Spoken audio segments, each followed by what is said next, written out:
the intention of these Beyond seminars is to look into the future, to look at how we might do things in the future. And the reality is, and search is a good example, we don't know what we're going to be doing in the future.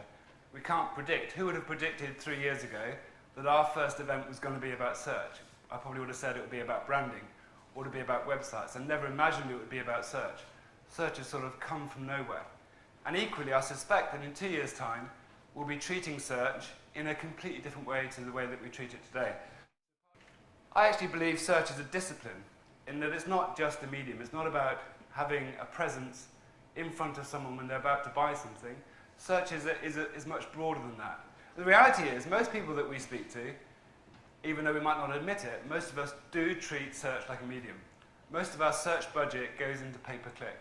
So why have we chosen search as the subject? I believe that search is our biggest challenge.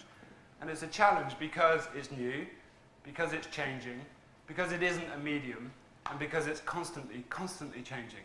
So what we used to do 12 months ago in search is no longer relevant. And what we're doing today will not be relevant in 12 months' time. So for us as marketers, it really is our biggest challenge. Although I suspect it's not top of our list in terms of priorities. Equally, and thank God, it's also our biggest opportunity. And one of the things that we'll see this morning is that more people than we imagine use search during the buying process. It's a bigger opportunity to get in front of buyers than perhaps we see it at the moment. It's incredibly cost effective, but it does require some investment. But it's also very complex.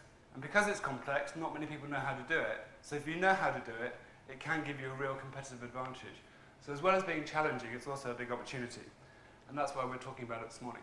From this sample, you won't be surprised to hear, I don't think, that 85% use the internet, were currently using the internet, no matter what stage they were in the buying process, or no matter what role they were in the purchase. So even the people that were the financial decision maker, the economic buyer, he was still doing online research. So he wasn't relying on information given to him by the technical buyer. So that's no real surprise. John is a typical male searcher, in that the way he goes about it is that he scans for something he recognizes, he clicks, he sees whether it's what he's expecting. If it's not, he goes back, tries another term, scans for something he recognizes. So that's a typical male use of search engines. It's like when we go shopping, we look for something that is in the right size, and then, if it's about the right price, we buy it. If not, we look for something else in the right size. But if you go shopping with some of the ladies in the room, their approach is very, very different, and their approach is very different online.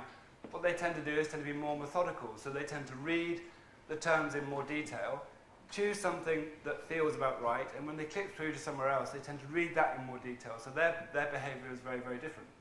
What that means is it's very complex, and our feeling is that we should study our buyers to the point that we understand how they do their research. It's not enough just to identify the keywords that are most popular in our pay-per-click. We have to get to understand the buyer. And it is much more complex than we imagine. The other point, and John was typical here, in that same research, 74% of people that were doing research, no matter where they were in the buying process, went to the organic. They didn't go to the pay-per-click, either the sponsored links at the top or the pay-per-click on the right-hand side. And not only that, but 50% of them chose the top 4 organic. So that illustrates how important it is to get your organic visibility as high as possible. If you're only relying on pay-per-click, it means you're only really targeting 19% of buyers that are currently involved in the buying process. And so pay-per-click might be working for you really well, but it's only giving you a small slice of what potentially you should be getting if you're not appearing in the organic results. The rest of the morning really is quite a variety. So Joel Harrison has come from B2B Marketing Magazine, and usually he hasn't come to sell the magazine or to give industry insight. I've asked him to come to give a personal perspective, because as well as being an editor, he obviously runs a business that is an online business. So I've asked him to share his experience of search with us. Then Lisa, our head of search, is going to talk through our integrated search model. And between those two sessions, we're going to also have some exercises that we do on the tables.